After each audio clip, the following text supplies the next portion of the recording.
fighting sucked, dude. Like, I mean, you're so poor. Like when you're a fighter, you're so fucking poor. Like you're like, even in the UFC, dude, the UFC guys, they're signing guys at like, I think they're signing guys like 10-10.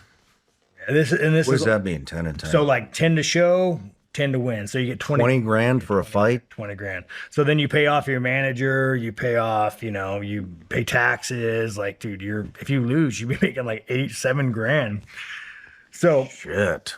and now you go and get fucking say go get injured and get locked out. Like the UFC is fucking brutal. Like the UFC is so fucking predatory. This is why you see a lot of foreigners excel. Because guys in Brazil that live in the fucking favelas, like, dude, 10 grand to them, bro. That's fucking life changing. Yeah. I have buddies that go and like live in like, Dagestan or like Brazil and they go back and they live like a fucking king. I'm like, bro, you can't even pay rent for a couple months here. So like the UFC, bro, it's like it's so fucking predatory pay. Like I'm happy, I make good money, but like the only very top guys are making money. He tells fighters not to sign. He says the biggest company in his sport is preying on the very men who build it. And he says it with a name attached. Sean Strickland is done pretending everything is fine. For years, the UFC middleweight champion has built a reputation as the loudest voice in a sport full of loud voices. But this time, sitting across from an interviewer on a podcast that doesn't shy away from hard questions, Strickland wasn't performing. He was warning. He looked into the camera and told the next generation of fighters something no promotion wants said out loud. Don't join. Don't sign. Not unless you understand exactly what you're walking into. To understand why, you have to understand the number.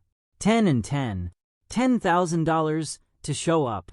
10,000 more if you win. $20,000 total for stepping into a cage and risking your body against another trained killer. That's the contract a lot of young fighters sign when they finally make it to the biggest stage in the sport. It sounds like a dream. It's actually a trap, because before that 20,000 ever touches a fighter's hands, it gets torn apart. A manager takes a cut. The government takes its cut. And if you lose, and in this sport, somebody has to lose, the number collapses even further. 7, maybe $8,000 for a training camp that lasted months, for a body that will carry the damage long after the paycheck is spent. Strickland laid it out in blunt, furious terms. He said fighters are so poor, even inside the UFC, that the math simply doesn't work. And then there's the part nobody talks about. The part that happens after the fight, when the cameras are gone and the lights are off. Get injured, get hurt in camp. Suddenly, there's no income at all, no safety net, no guarantee, just silence and bills, and a body that needs time to heal that the paycheck can't afford to give it. Strickland didn't stop at numbers. He went further into the psychology of the whole system. Why the UFC can get away with paying fighters this way, fight after fight, year after year. He said it plainly. The company knows exactly what it's doing. It knows that for a fighter coming out of poverty in Brazil, out of the favelas, $10,000 isn't just a paycheck. It's a life raft. It's the kind of money that changes everything back home. He talked about friends who fight for what looks like pocket change by American standards, then go home to Dagestan or Brazil and live like kings. Meanwhile, here, in the country hosting the biggest fight promotion on earth, that same money can't even cover a few months' rent. That's the trap. That's the predatory pay he was screaming about. A system built to extract maximum effort from people who have the least leverage to say no. But money was only half the story, because Strickland wasn't just angry at numbers on a contract. He was angry at a person, a name, someone most fans have never heard of, but every fighter inside that locker room knows all too well. Sean Shelby, the matchmaker, the man behind the curtain who decides who fights, who and when, and how much warning a fighter gets before their entire life gets turned upside down for 6 weeks of brutal preparation. Strickland didn't hide behind vague complaints here. He named him. He said it to his face, in a way, friend to friend, fighter to matchmaker, and it wasn't flattering. He called him out directly, saying that everyone who deals with him ends up hating the experience, even the fighters who consider him a friend.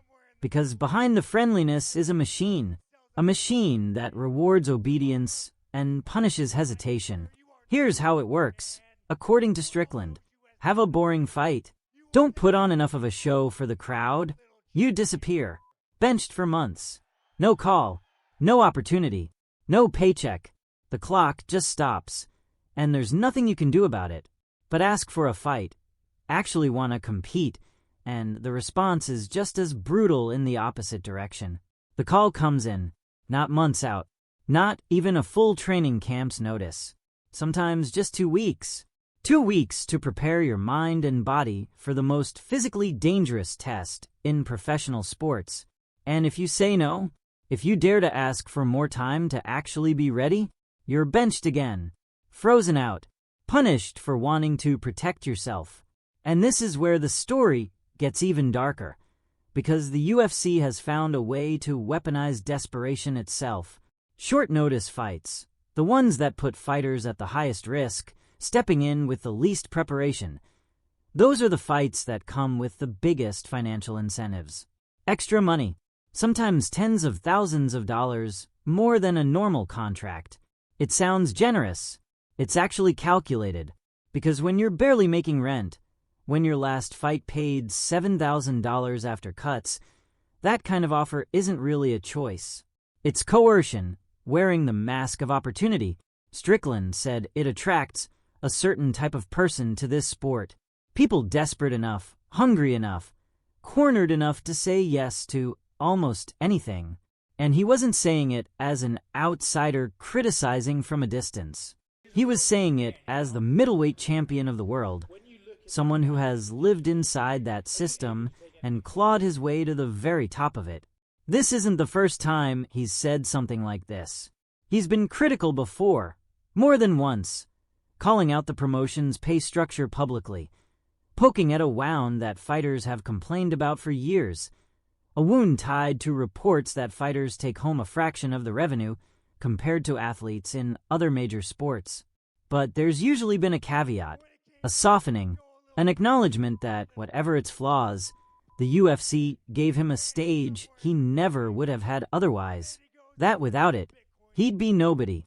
That the opportunity, however brutal the price, was still an opportunity. This time felt different. This time there was no soft landing at the end. Just a warning, delivered flat and direct, to anyone dreaming of stepping into that cage under the biggest banner in the sport. Don't join the UFC. Coming from anyone else, it might sound like bitterness. Coming from the champion himself, a man at the very top of the mountain everyone else is trying to climb, it lands like something closer to a confession.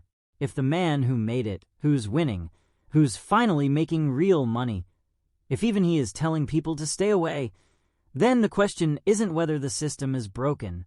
The question is how much longer fighters are going to keep paying the price for it.